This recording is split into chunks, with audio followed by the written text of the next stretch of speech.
So after this week's episode of The Promised Neverland, I'm now an anime original for the most part. I do know the outcome of the escape plan only because I have a friend who read the manga, and this is around the point where I stopped reading the manga because I was like, this is gonna make for an excellent anime, I want to be as blind as possible. But when this arc did conclude, I was like, just tell me, do they succeed or do they fail? So I do know that, so I won't touch on that, but everything else that I can now talk about will all be speculation and back to my anime original roots like with most anime that I come up here to review. This episode was incredible, and the reason it was so incredible was the emotional weight was so spot on. A lot of anime, they try to do things in this vein, where they're trying to make you cry alongside the characters, get upset alongside the character. The issue with most anime is it feels like they're not building up to the point that we're supposed to cry alongside the characters. With Neverland, from day one, it was all about Emma, Norman, and Ray and their very close connection. So when you hear that one of the three can be shipped out,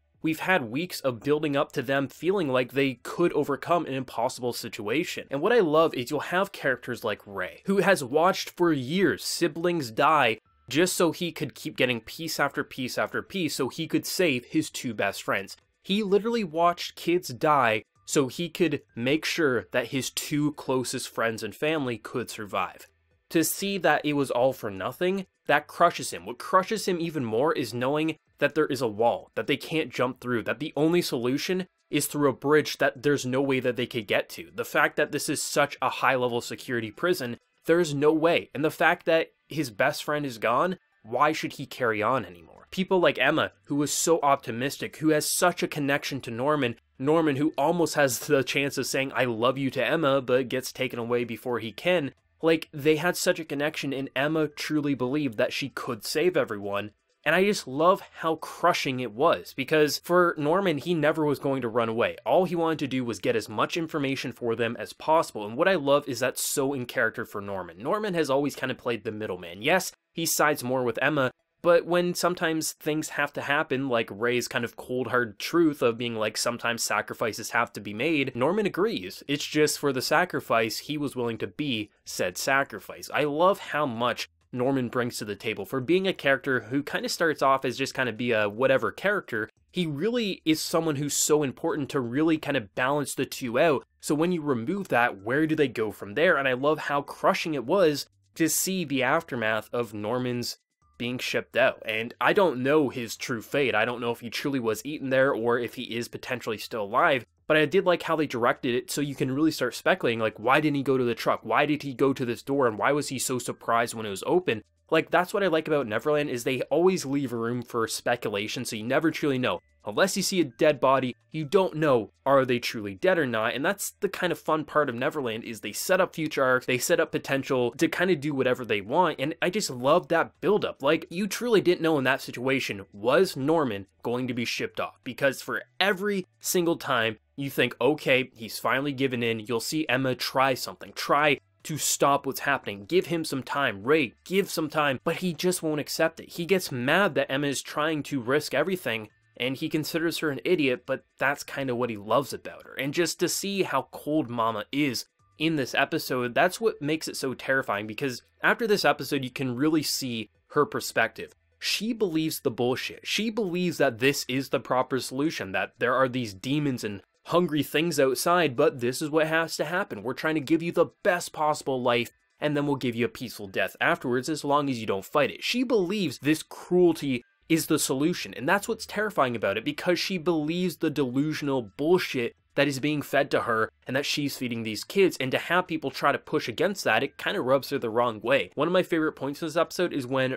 Norman asks, hey mama, are you happy? And that shocked look, it's like, I just love how she is so scared at that moment. Like, it was almost like getting tased, being like, oh shit, maybe I'm wrong, but no, I'm not wrong. Of course I'm happy. I got to meet someone like you. That's what's so complex about her character, is on one hand, she's such a vile person, but on the other, you honestly think she's just corrupted because of this system, and maybe it's just like she could be classified as a victim because of all the brainwashing, and easily something like that could happen to Emma. That's what's so amazing about her character, but it doesn't change the fact that she's an absolute psychopath and deserves to be put down. This episode was an absolute ride in itself. So many emotions were flowing through me, even knowing that Norman was going to make it to that gate, it was still so damn sad. I love how he's just laying out everything. See, he's giving him all the information that he has after hiding up on that wall. This is the shape of it. This is where the bridge is. We got to get here. Giving him everything that he has, to then seeing this little snippet of a backstory where he had a cold and he was kind of depressed that he couldn't play. And Emma kept sneaking in time after time after time. And the only thing that he was going to take with him on his journey to death was the cup phone that he got as a gift from Emma when they were kids, that they could communicate through the door even when they were sick. It was such an innocent scene, and that's what makes it so hurtful, to learn that all this time, all this innocence was a lie to then raise you up to be cattle. And the fact that the only thing he put in that suitcase was the cup phone, like, holy hell, that's just, it hits you, because you know Norman loves Emma, and that's a big reason why he's doing this. He wants to keep his love, his friends, his family safe and give them the possibility. In his mind, the needs of the many outweigh the needs of the few. And in this case, he's the few. And that's something that normally you would hear from Ray. For Ray, it's more of he wanted to put the needs of his friends, his best friends, his closest family above countless lives to build up to this plan. And it's why Norman's such a wild card. He's kind of the middleman and can make the decisions that match up with Emma, but also can match up with Ray. You just see where it goes. Like, it was such a sad episode, especially because most of these kids, they're crying, but they're thinking that he's going to a loving family. And then our main characters and us, we're like, we know what happens. We've seen episode 1. We see the flower that goes through him.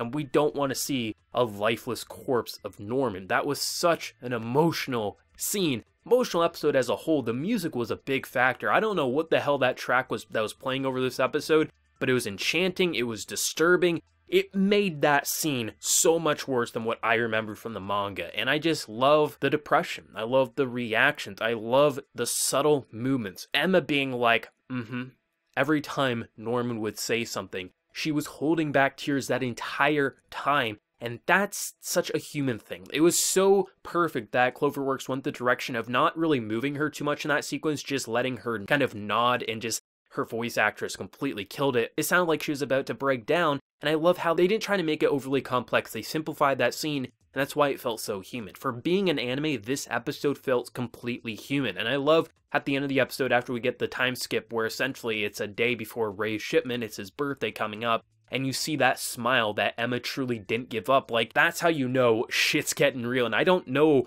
exactly like where episodes 11 and 12 are going to go, and that's what's really, really exciting, because I really don't know what Emma's plan is, and that's super, super awesome. I'm so excited. It's a little sad that I only got 2 episodes left in the season before I gotta call it a day until we wait for a season 2 as an anime original, but still, to have a couple of episodes in the season that I know pretty much nothing about, except how episode 12 will more than likely end, it's really cool to be in this situation that I can kind of kick back with most of my viewers and be like, I don't know where this is going, but this is what I'm feeling. This episode was probably one of the most emotional episodes in anime that I can recall in quite a while. Like, if I'm thinking about the top 5 to top 10 episodes in modern anime that have really moved me on an emotional level, this would be up there. It wouldn't be number 1, but it's definitely in a top 5, top 10 list in terms of modern anime over the past 3 to 5 years. It was so good because it was 10 weeks building up to this. It wasn't just like, here are our main characters, we're gonna have this cool stuff happen, and then we're gonna try to kill off a character. No, it was building up that the entire purpose to this plane was really driven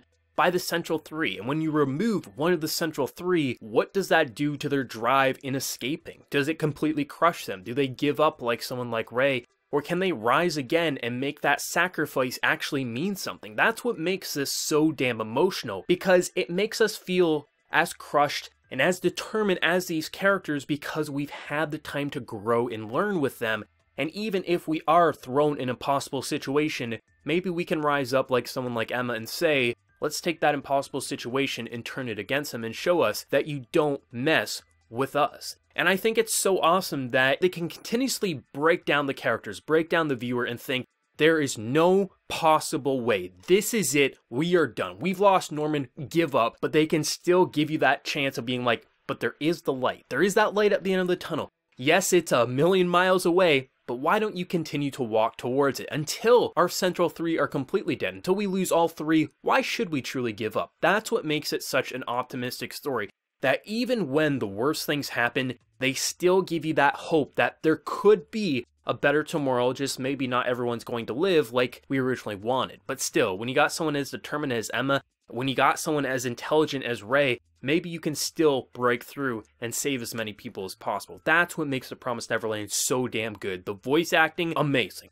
Emma, give that actor an award. That actress killed it. Completely killed it. So damn good. Soundtrack, seriously, best soundtrack in a horror anime by far. No competition. Not even just modern anime, horror anime in general. This soundtrack is phenomenal. The directing went in. You felt like these are real actors. This wasn't anime, this was actors, and you don't get to say that often. Let me know what everyone thought of episode 10 of The Promised Neverland, where you think it's going to go in episode 11 next week. Let me know. Be sure to like the video if you did enjoy, and also hit that subscribe button if you're new around here. But until next time, everyone, please take care and have a good one.